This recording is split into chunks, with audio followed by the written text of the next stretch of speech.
চোখ বন্ধ করে একটু কল্পনা করুন, এক অন্ধকারাচ্ছন্ন পৃথিবী।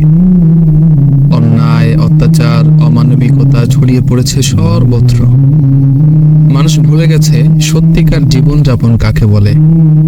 আল্লাহর নির্দেশনা থেকে দূরে সরে গেছে তারা।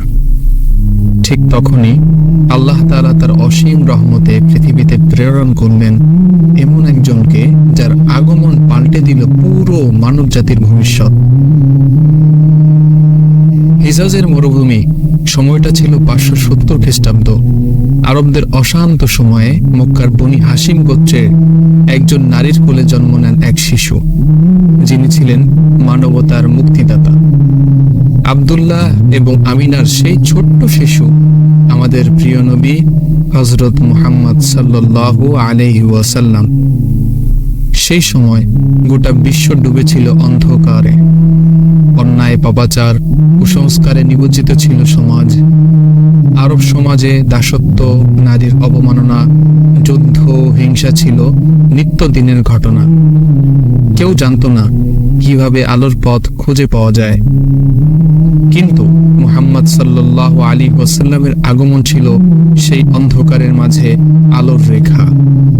তার জন্মের রাতে মক্কার আকাশে এক অলৌকিক আলো উদ্ভাসিত হয়েছিল, যেন পুরো দুনিয়াকে জানিয়ে দিচ্ছিল মুক্তি এসেছে। হযরত আমিনা রাদিয়াল্লাহু তাআলা আনহা বলেছিলেন, যখন তার গর্ভে নবীজি ছিলেন, তখন তিনি স্বপ্নে দেখেছিলেন এক আলোকময় নূর, যা পূর্ব পশ্চিমে ছড়িয়ে পড়েছে। সেই নূর কোন সাধারণ নূর নয়, সেটি ছিল সেই আলো যা মানবতার মুক্তির প্রতীক হয়ে এসেছিল। মুহাম্মদ সাল্লাল্লাহু আলাইহি ওয়াসাল্লামের জন্ম মানেই এক নতুন দিনের সূচনা। তার জীবনের প্রতিটি ধাপ, প্রতিটি মুহূর্ত ছিল বিশ্ববাসীর জন্য শিক্ষা। তিনি শুধু একজন নবী ছিলেন না, তিনি ছিলেন একজন আদর্শ মানুষ।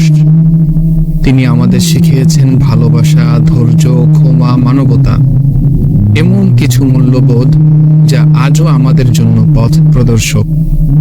সেই নবী যিনি নিজের শত্রুকেও ক্ষমা করেছেন, যারা তাকে আঘাত করেছে তাদের জন্য দোয়া করেছেন, যারা ক্ষুধার্ত তাদেরকে নিজের খাবার দিয়ে সাহায্য করেছেন। তার এই জীবন, এই আদর্শ আমাদের জন্য সবচেয়ে বড় উপহার। তাহলে কেমন ছিল সেই শিশু মুহাম্মদ সাল্লাল্লাহু আলাইহি ওয়াসাল্লামের জীবন? কেমন ছিল তার শৈশব? এক এতিম শিশু, অথচ আল্লাহ তাকে তার নিজ রহমতে লালন পালন করেছেন, মানুষের মধ্যে তৈরি করেছেন সেই মহান গুণাবলী, যা তাকে আল্লাহর প্রিয় বান্দা ও শেষ নবী হিসেবে নির্বাচিত করেছে। আজ আমরা সেই নবীর জীবন থেকে কি শিখব? কিভাবে তার শিক্ষা আমাদের জীবনে আলোর মশাল হয়ে উঠবে? আল্লাহ তাআলা আমাদের সবাইকে সেই নবীর জীবনী থেকে শিক্ষা গ্রহণের তৌফিক দিন।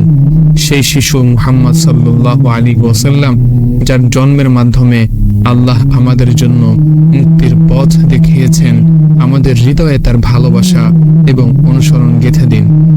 সাল্লাল্লাহু আলাইহি ওয়াসাল্লাম।